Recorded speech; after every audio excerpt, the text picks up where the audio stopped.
when you could do it in 6 months, you'd be... Can you hear my dog? I did hear something. I wasn't sure if that Stop was yours. it. We'll go for a walk in a minute. He's moaning. It's like the Times. It's like, what? He's like, what time is it?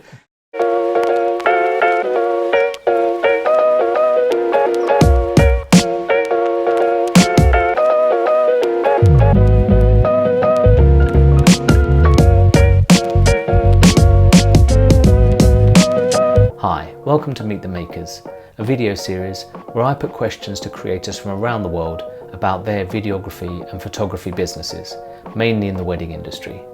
But first, I want to share with you a short video about a workshop for videographers and photographers that I have coming up later in the year.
If you'd like to learn more about the workshop, there's more information in the description below.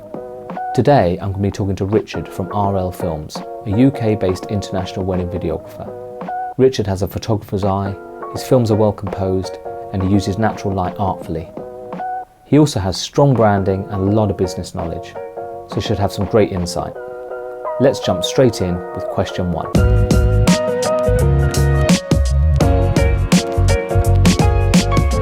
Hi Richard, thanks so much for joining me today. I'm going to go straight in with question 1, which is how did you get into videography in the first place? I started as a photographer first. I was working a regular job, kind of middle management job, and I was in that company for 11 years.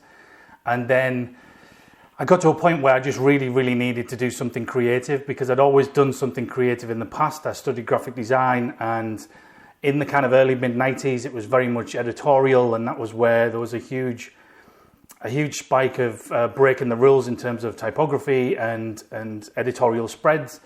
So I was always kind of a creative person. I was the kid who could draw, basically, when I was young. And I just got to a point around about 9 years in to work in this job that I just fell into.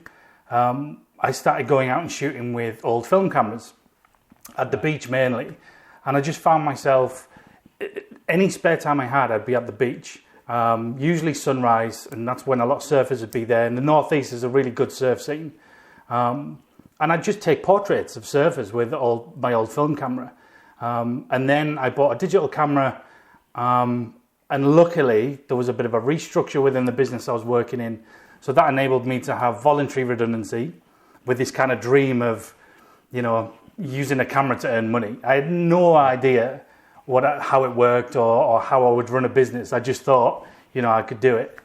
I got my first editorial for Carve magazine. It was a double-page spread shot on a really cheap little Olympus OM10 with a 50mm lens, and it was just a sunrise shot with two little surfers walking into the water. And I got paid. I think it was about £350 I got paid for a double page spread.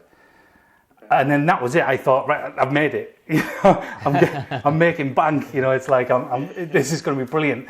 And that really gave me the push to, to leave that job and try and start something myself. I shot my first wedding, I think like most people do, because I was the lad with the camera who could take pretty pictures. So someone asked me, friend of a friend of a friend, and I shot my first wedding as a photographer. The only reason I got into video was because when I looked at wedding photography in the Northeast, there was already, and this is 10 years ago, there was already about 30 to 40 really strong shooters. And I needed to really build a business within the first at least 12 to 24 months and start earning some money. So, I thought, I'm not really going to be able to do that. I don't have a portfolio. I'm not as, as skilled or as educated as these guys in terms of experience. Yeah. And then someone mentioned video. And by this time I'd bought the 5D Mark II. Okay. So I was still going to the beach, but instead of clicking the shutter, I was pressing record. And I found myself just recording, just kind of, pretty stuff, nothing really major. And then I was filming as many people as I could, surfers mainly, and fishermen. And I just got really into the editing of it. I did a little bit of commercial work for a wedding photographer. And it was really him who said, if you could do that in a wedding film, it'd be really good. And 10 years ago, in the Northeast anyway, because I didn't think nationally or internationally, I was just thinking the Northeast. A little bit cocky, I thought, well, I can create visuals better than what's already out there, because what was out there was a bit standard wedding video. Yeah. And that's how I started video, because I thought I could build a business quicker than I could doing photography. I love both, but it was purely, I would say, 70% business decision. But I did love doing it. I'd already kind of caught the bug of editing and kind of sitting down for hours and playing with the footage. It was like learning photography again. So that's how I started. It was more of a business decision, really.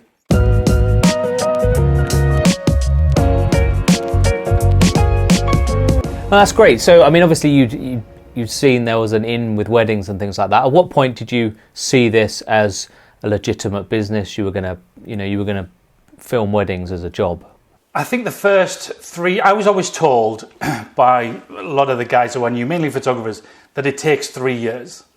And I don't know where that came from, but I was always told it takes around about 3 years to get your name out there, to build that trust with other suppliers, and to get to a point where you can book a full season. And for me, that was kind of true, to be honest. It took around about 3 years. But it actually took me 3 years to even realize that that's what I wanted to do full time. There's a lot more to it than that. There was a lot of things going on at the time in my life. I'd gone through quite a bit of grief, so I wasn't really in the right place to actually really go gung-ho and build a business. But at the same time, it was 10 years ago. So the information that was out there 10 years ago was nothing like it is now. There was hardly anything, if anything, on YouTube. There was no, there was a Facebook group for the States, but there wasn't anything for the UK. It was just, we were still in 5D Mark II days, so it was kind of very, very, the new stuff or the new way of doing things or more modern way of doing things was just not really done on the scale it is now. So it wasn't that I wasn't interested in it, it was just a really slow start. Partly because I wasn't pushing it as much as I probably should have.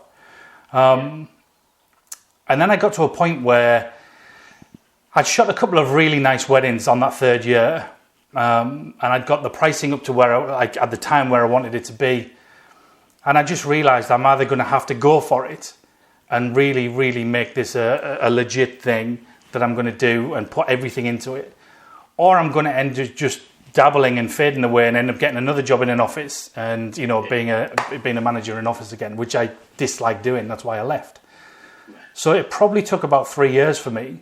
I think if you did that now, within the first year you can be up and running, you can be, doing quite well.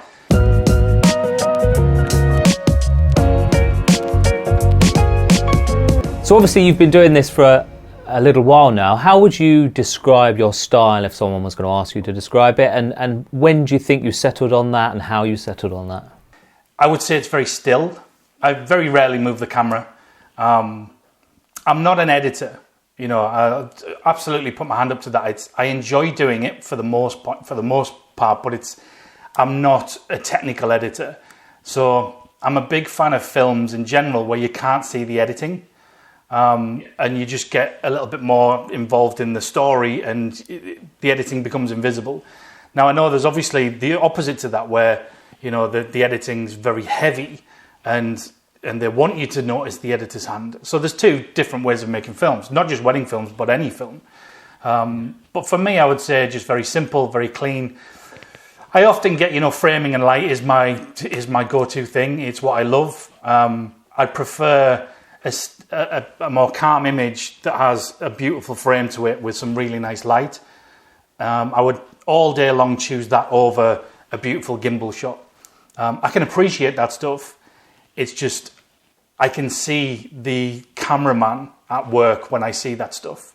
I know the clients don't see that, but for me, I do. Like I see the gimbal at work and I see the movement at work.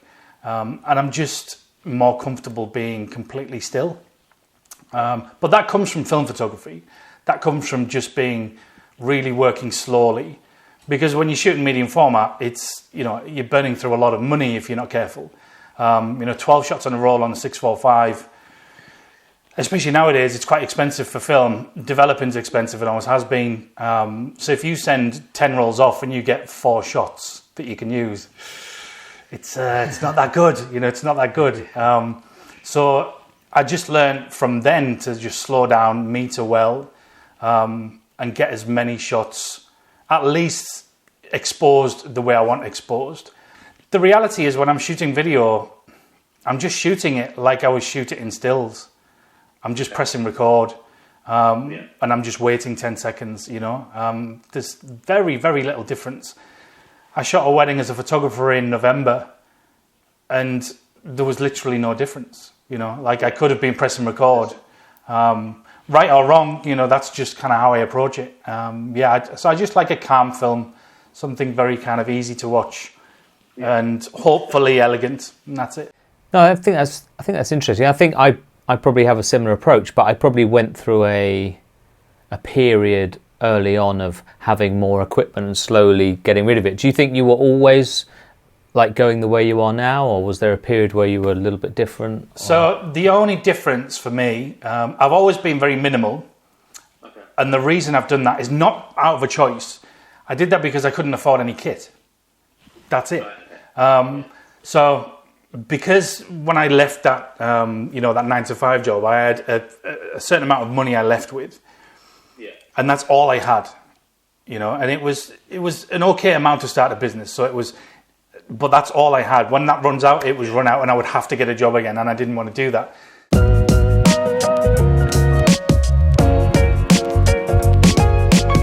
Well, that sort of leads on to the next question I normally ask, which is what gear have you settled on now? What is it and why? Why have you settled on what you use? So I switched from Canon. I had a 5D3 and a 6D. I switched to Sony A7S1. And I've been Sony ever since. The thing with me is I'm not a camera person. Like I geek out over film cameras. I can massively appreciate, the mechanicalness, if that's a word, of a film camera and the way it sounds and the way the shutter sounds. I get a little bit geeky over that. Digital cameras, it's not that I don't have an interest in them. They're there to make money for me. It's a business asset. So at the moment, I've gone to an A7S2 and an A7 III. So A7 III is my main camera I'll use. What I need from a camera, which Canon at the time didn't do for me, I need a camera that I don't have to think about. I don't have to worry about ISO. I don't have to worry how high it is or what the noise is like. I don't have to worry about, whether it's too heavy. I just want a camera that I can switch on. I'm shooting manual. I've got obviously custom 1, custom 2 settings. And I just turn it to number 1 and it does what I want. It doesn't matter whether I'm in a pitch black dance floor where the lights are kind of gone out for whatever reason, or I'm in a cave somewhere, I can still shoot. And I don't have to be at 1.2. That's all I need from a camera. And at the moment, Sony does that. It's pretty incredible what you can do with them. But I'm fairly confident if, I put a 5D Mark II in your hands, you'd still make a really good film.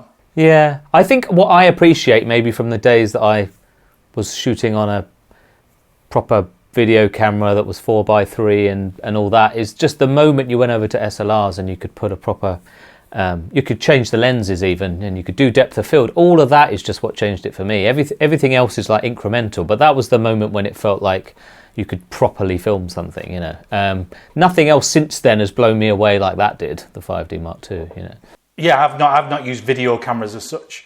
And I think that's from, I don't know, I'm not a videographer. Well, I am obviously, but I've come from photography and I don't see it as videography. I don't. And that doesn't mean I see it as cinematography or anything like that. That's a load of wish-wash. But I'm literally just using a camera to record some stuff that looks really good and it's going to be put together nicely. And I'm just doing it as if I'm shooting nice frames. It's irrelevant to me whether it's moving in the frame or whether it's still. That's why I like working with good photographers. It's kind of, we're doing the same thing. It's just I'm pressing record. And then, so you mentioned lenses. You just use a couple of lenses, do you? Is it? Yeah, 35 and an 85. So the 35 is I'm on a 50 at the moment, so I don't really use that anymore. But the 35 is an Olympus F2 for the B cam. It's genuinely an incredible little lens. The prices have gone up. They're about £200 or something, £250, which is obviously still cheap. I think I picked mine up for £150. I've got a spare, and they're both pristine condition. The metal, they're really, really small. Even with the adapter, it's about 2.5, 3 inches. They're just tiny. The manual focus is really, really dampened beautifully. They're just very nice to use, And because I use manual focus, it's great. So the 85, I do have an Olympus 85, the Zuko 85 1.8, and that is lovely. There's a little bit of dust on it now inside. It's not fungus, but there's a little bit of dust, and it does show sometimes, so I don't use that. But I'm still on the Samyang T15. Great lens, not just for the price. I think it's a cracking lens.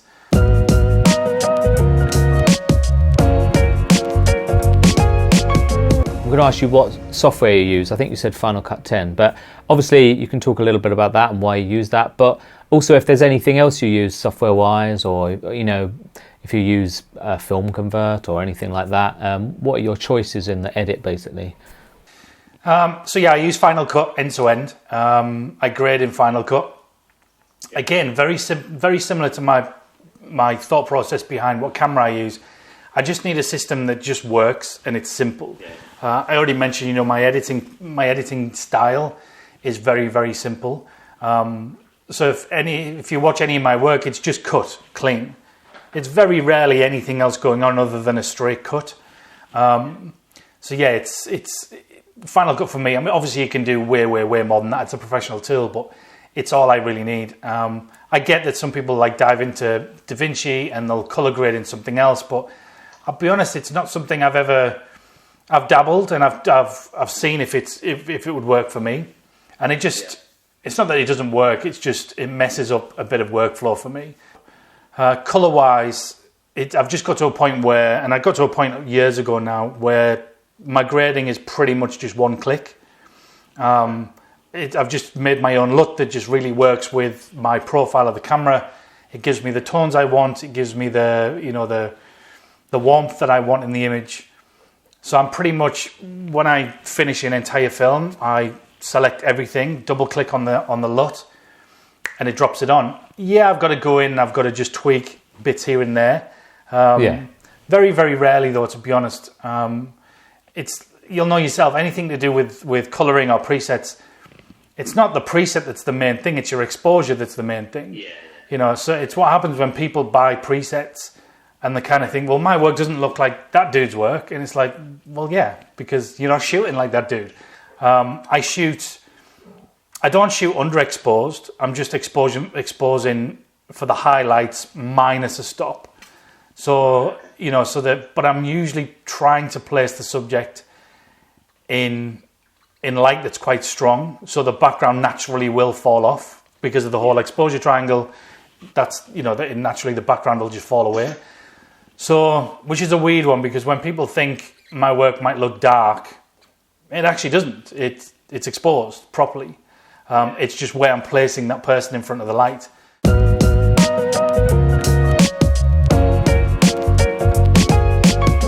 What would you say is your favourite part of your job? Is it filming on the day? Is it interacting with people? Is it the editing? What would you say is the thing you like the most? The thing, I'm going to split it into two. So the thing I really, really enjoy the most is the shooting. It's the turning up on a morning. I love bride prep. It's just that it's 10 years in. I'm not just comfortable. I'm still geeking out over that window light.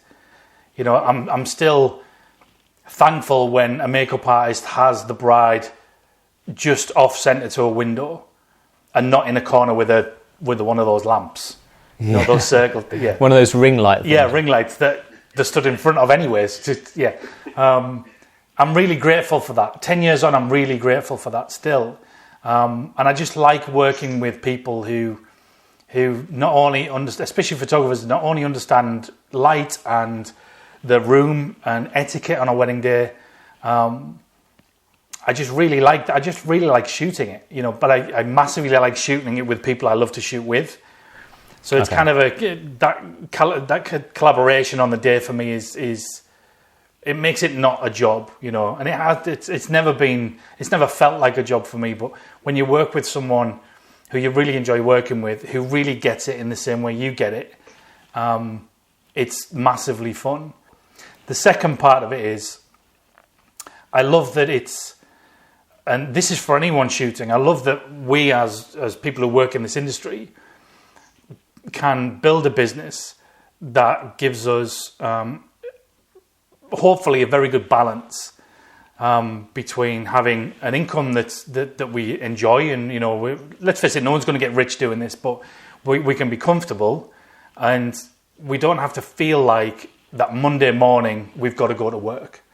I have this little routine. I haven't done it for a long time. I haven't done it since lockdown, to be honest, the first lockdown. But I used to have this routine where on a Monday morning I'd still wake up at about 8, and because I'm not a morning person, I would normally work quite late, but I'd wake up about 8, grab a coffee, and I would just stand at my back window, which faces like the cul-de-sac, and everybody is going to work. And I'd just stand and have a coffee, just watching everyone go to work, and just be really grateful that I don't have to go to work like that. And I've done that for many years. For me, I think that's got to be when you've won the game, I think. When you're not waking up thinking, Jesus, I've got to go to work again. You don't have a boss, and you don't have to tell anyone where you are, what you're doing. You don't have to work those set hours. You can work in the night if you want. Yeah, all of that I love. The best thing about it from a creative point of view is there literally is no rules, other than serving your client as well as you can. Creatively, there's no rules. You can literally do what you want. I don't think there's many other industries that actually can do that. Commercial work, you can't do what you want. You're obviously hitting a brief. There's no middleman with weddings.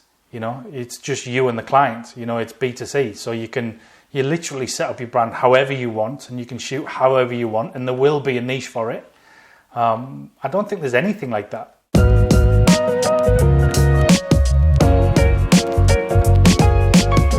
What would you say, though, is the biggest mistake you've made on a job, or just early on, or is there, something you'd share that you think was a mistake that you wish you hadn't made, business-wise, or just a mistake you've made at a wedding, technically, that you want to share? It's up to you.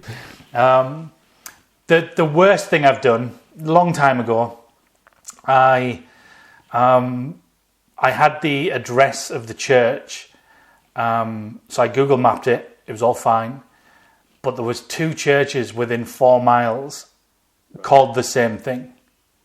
I mean, why do that? That's ridiculous. So I turn up to the church in the centre of town, and it was closed. And then the photographer rang and said, are you nearly here? I was like, yeah, I'm outside. And they were like, where are you? I was like, I'm in town. They were like, but we're in the countryside. Oh man, It was like, oh, that must be such a horrible feeling that moment when you realise. Yeah, it was literally the worst feeling. Oh, it was dreadful. So I drove ridiculously fast. I'll be honest, I don't mind saying dangerously fast, on country roads in the wet in a car that was literally a 2-seater rear-wheel drive sports car. So it was like Tokyo Drift. Every corner, I'm sliding all over, and I'm just wanting to get that out of sheer, fear that, I've done this. She'd already got to the end of the aisle and she was already there. They just hadn't done the whole thing yet. Okay. She'd literally just turned up to the front of the aisle, but everyone had sat down and everyone's quiet, and then I burst in the door. And everybody turns around and looks at me. Oh, man. And I was sweating. It was it was the worst. I've done it.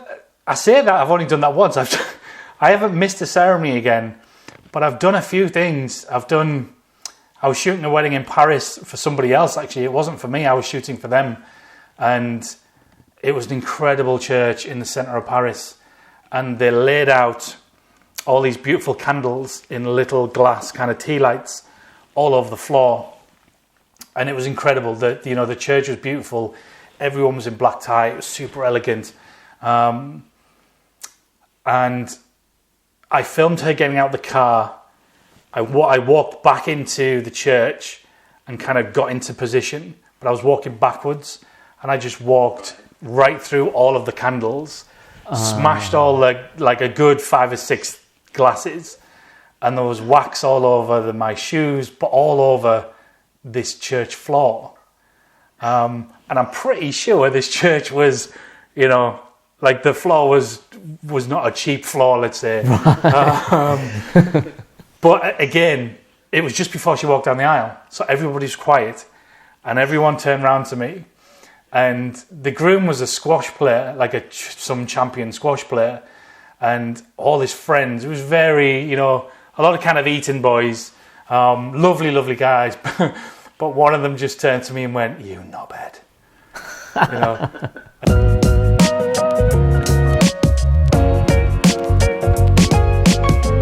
Who or what would you say has most influenced your work? So it doesn't have to be wedding industry related, though it might be, but it might just be films or a photographer, or it might be music. Or what is it you think influences your work the most? I would say most influence for me comes from photography. So I'm looking, because I don't really move the camera much. If I see a really beautiful photograph, I'm thinking, how's that going to work in a video frame? How would they move slightly? Because I do still like the person to move a little bit. How can I shoot a frame exactly like that, but in video? Yeah. So I'm more, I think I geek out more over photography. Around about 5 years ago, I went on Phil's workshop. Again, it wasn't to learn how to shoot. I was already shooting in a very minimal way, in a very still way. For me, the catalyst from Phil's workshop for me was, I went to that workshop to understand how someone from the north, which I am, he's northwest, I'm northeast, but how someone from basically the same sort of region as me can be shooting weddings of that sort of caliber. And that's specifically why I went there. And also I was in I felt a bit stuck, I think. I was in that kind of 4 and a bit years in, I felt a little bit stuck. Which is why, which is when workshops are brilliant. You can kind of get a bit of a jolt again. You can do all of that stuff. You can do all of your branding. You can really be honed in on that stuff. But unless you are willing to put a particular price out and take the risk of not getting the booking, you're never going to do it. And that's really what I learned.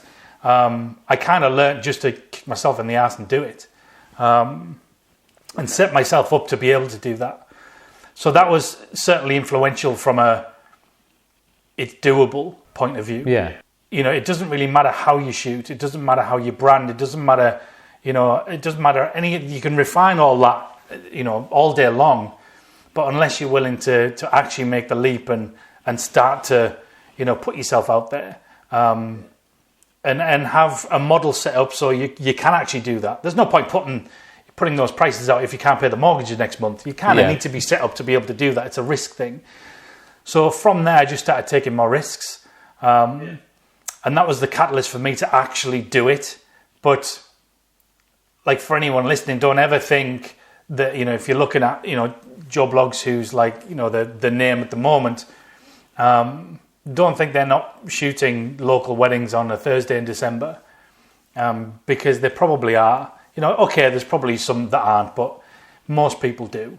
And I've come to, certainly over the years, to really, really enjoy them as well.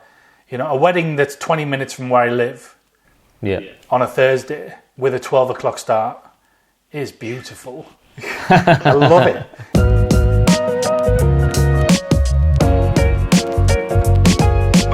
Going into wedding season now, what would you say is the main thing you want to improve on, if anything? Do you have something? I've always got something I always think that's something I want to tweak, or whether it's something to do with filming or editing or just new pieces of equipment or whatever it is. What do you think it is for you that you want to improve upon? From a creative point of view, I want to... I'm still gonna shoot the same way, because that's the way I actually love to shoot. I love the frames I get. I love the tones that I get, and I love the light that I use.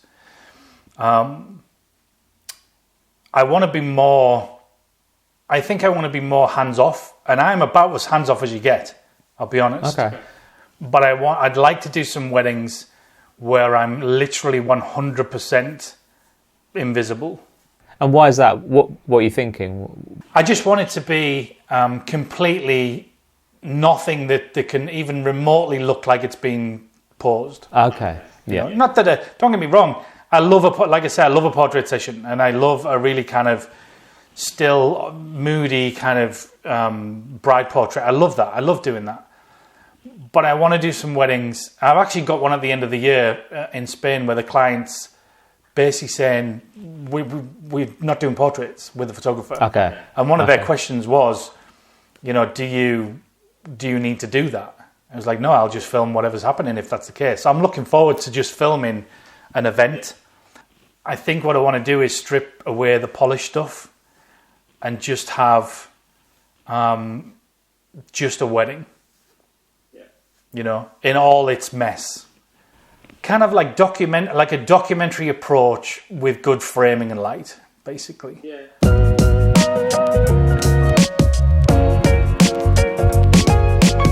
Final question, and I think you've already given loads of advice and loads of tips, and you've been really honest, but if you had to give like one tip to someone who's starting out, or maybe they've been doing it a little while and they're just looking for help, you know, what would you say is your top tip? It can either be creatively or business-wise. You know, what is it you think is the most important thing you've learnt? The thing that changed RL Films for me and went from the first half of RL Films to the second half or second 3/4, whatever, is I think that for me it's the risk taking and actually seeing, and this. Although this sounds like I'm just talking about the business side, I think it has a huge impact on the creative side. I think just really thinking about it as a business and investing in, you know, whether it be just investing time or investing money. It could be with kit, it could be with hardly any kit. It could be with learning, it could be with time just learning, it could be reading books, it could be YouTube, it could be, you know, workshops, it could be anything. There's so much stuff out there, and I think just really going heavy on learning in whatever way, shape or form you want to do that, and just really kind of taking that risk and going all in, and that means all in on the way you want to shoot. It means all in on your business and the way you want to brand. All in on everything. All in on your pricing. If you shoot good weddings, it is actually easier. You still got to make a good film at the end of it, but you've just got more. Actually, no, I'll change that. It's not that it's easier. You've just got more opportunity to get good stuff. That's what it is. So if anyone listening is kind of sitting there thinking, I'm in my first year, second year, whatever year, and they want to actually, shoot really nice weddings, they want to make films like you do, or like I do, or like whoever does, and they're looking at them on social media and they want to do those films, they absolutely can do them. You just need to get yourself set up to be able to take the risks, to be able to either put a better brand out there. If you can't do that yourself, pay somebody to do it. I know a couple of guys who are incredible at branding and they work in the wedding industry. There's people out there that do it really, really well. Then they can do it for you. And I think I implore people to be a little bit more business minded. I think what we do is we try and do everything ourselves. No, I was only saying that to someone the other day. Is you do have to think about your time as much as anything, don't you? It's time that you could have been spending doing something else in your business that you are good at. Even if you can do it, was it worth you spending a week doing that when you could have got someone else to do it and you could be improving something else? Because and that's just how businesses run. I think what we do is we see the income of our business as our own, and that's a huge error. Because it isn't ours, it's our business's money, and we need to carve out what we get from that, but also how we can run the business on that. In the same way, because I know you've got a workshop coming up, right? Yeah, later in the year. Later in the year. Congratulations, well done. I know workshops. Obviously, I've been doing them for 4 years, so I've gone through this. I've gone through that phase of being buzzing about it, but then also getting a lot of flack because you've got to promote it.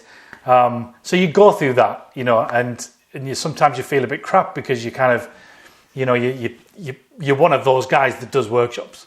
But what happens is, when you've got someone coming through a workshop who, within a short space of time, have tripled their price because they've done exactly what you've said do, then you're more confident in doing those things.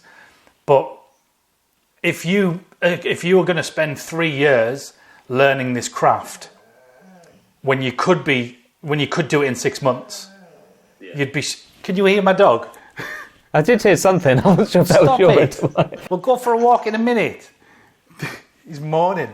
It's like the Times. Like what? It's like, time is it? I think this isn't about. Don't get me wrong. This isn't about workshops. And I think if somebody was to come on your workshop, I'm 100% sure they're going to come away from that learning a shed load of stuff, and they'll massively drive their creativity to the next level. Could they do that if they just watch YouTube channels? No, I don't think so. Yeah. If they spent a full day at a location with you, that's probably a year's worth of self-tutorials on YouTube in a day. Pick a route that not only is right for you, but also pick a route that you can do it in the quickest way. Because if you're doing it in the quickest way, you can get to business quicker. You can start shooting those better weddings quicker. You can create more creative work quicker. And you can just get to where you need to be quicker, because it is just so much easier shooting nice weddings. It just makes the entire business of filming weddings so much creatively better. And that's why I think 10 years down the line, I genuinely buzz on going to a wedding and shooting a wedding for 15 hours. And like I said before, I think if you can get to that point after 10 years and still have that feeling, then you've kind of made it. Well, look, that's such good advice. I think that's a really positive note to end that on. If people want to find you, online, on Instagram, if they want to look at your work, where are the best places to look for you? I don't have a Facebook page, I just have Insta, so it's just RL Films, RL Films Co, sorry. Website, rlfilmsco.com. Enjoying a bit of Clubhouse, which is just my name, Richard Leng. That's quite nice. I've been enjoying Clubhouse. Other than that, that's the only places that I'm at, really. Perfect. Well, thanks so much for doing this today. It's really interesting. I've definitely learned some stuff. I'm sure everyone else has. So, thanks again. Thanks. Cheers for having me. Thanks to Richard for sharing some great business and artistic insight there. You can find links to his company's website and Instagram, as well as information about my upcoming workshop in the description below. See you in the next episode.